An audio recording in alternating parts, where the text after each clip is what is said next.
5 of the best celeb beauty looks from the MTV EMAs. The MTV Europe Music Awards hit the red carpet in Bilbao, Spain, last night, and the stars went to town with their Sunday best. We break down the hottest hair and beauty looks of the evening. 1. Nicki Minaj. Rapper Nicki Minaj went all out with the eyeliner, rocking a graphic, chunky cat eye that spanned out towards her temples.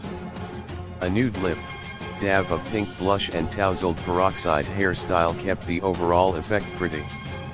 2. Halsey.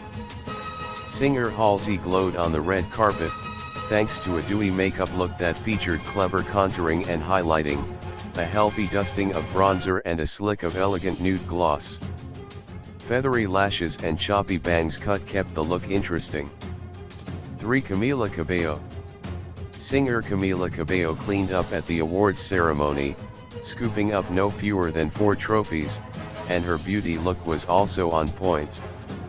The star kept things glamorous with winged eyeliner, lashings of lipstick and some heavy, glossy bangs.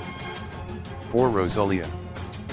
Pink brows might not sound like the easiest beauty trend in the world to pull off, but Spanish singer Rosalia mastered it by teaming the look with a glossy, nude lip, and a playful high ponytail. 5. Leanne Pinnock. Little Mix star Leanne Pinnock stole the show with a set of beautiful green braids, teamed with a sumptuous coffee-hued lipstick, a metallic pink eyeshadow and the perfect winged liquid eyeliner.